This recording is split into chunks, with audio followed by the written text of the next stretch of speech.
The Supreme Court denied a death row inmate's last-ditch effort to avoid execution Friday night, clearing the way for the first execution by firing squad in the United States in 15 years.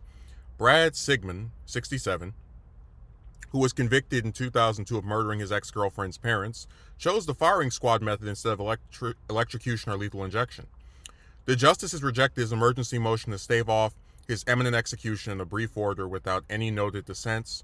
The order paves the way for South Carolina to carry out the firing squad execution as scheduled at 6 p.m. Eastern Standard Time Friday, unless Sigmund receives a last-minute reprieve from Governor Henry McMaster, who signed the law allowing for firing squad to again become a method of execution. A jury sentenced Sigmund to death after he confessed to murdering David and Gladys Lark, the parents of Sigmund's ex-girlfriend, Rebecca Barber. Sigmund struck the parents with a bat multiple times in their home and later attempted to shoot Barber, who escaped. His conviction and sentence have been upheld by multiple courts, including South Carolina's top court.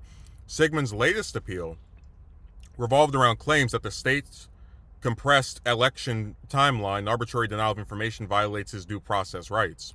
If his execution is not stayed, he will be put to death without this court having reviewed his claims without a reasonable opportunity to exercise the state-granted right to choose the least inhumane method of execution available to him, Sigmund's public defenders wrote in the application.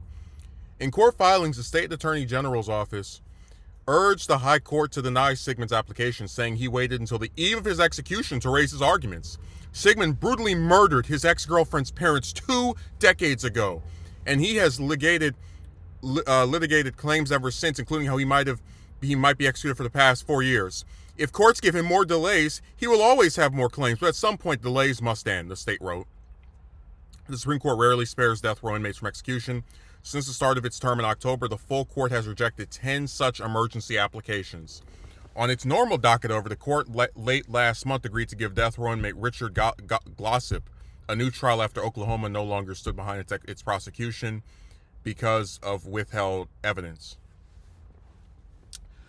So as someone who is against the death penalty, who thinks that the state should not have the right to end the life of any of its inhabitants, regardless of what crimes they've done, I'm not going to be sad to see him go.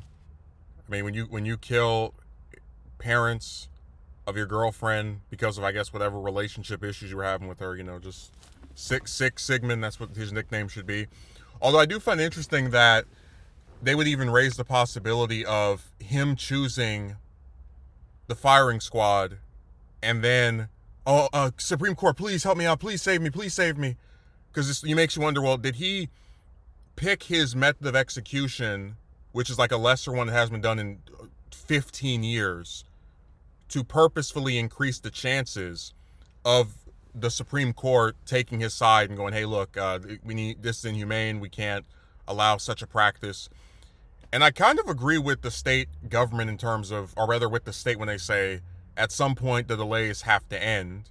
I mean, if someone killed a couple in 2002, over 20 years ago, and they are still sitting on death row, getting to wake up and eat every day, and you've had, the trials, and they've all concluded the same thing, that this man committed this crime 20 years ago. So it's not like there's some new suspects, new people that we think might have done this.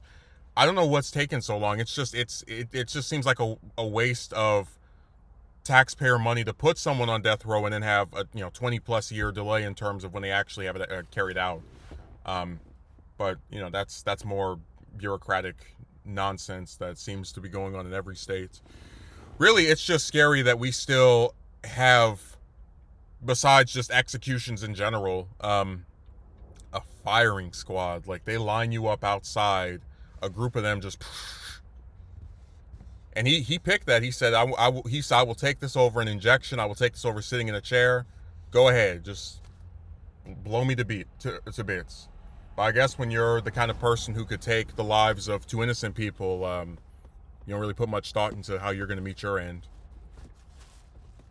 I would love to go back and read what caused McMaster to bring back firing squads. Like, of all the things you could sign as governor of a state, right? something having to do with education, something having to do with fixing our crumbling infrastructure. We're going to bring back firing squads. Like, I want to know what ran through his mind to be like, this will be the main issue I tackle as governor. Just so weird.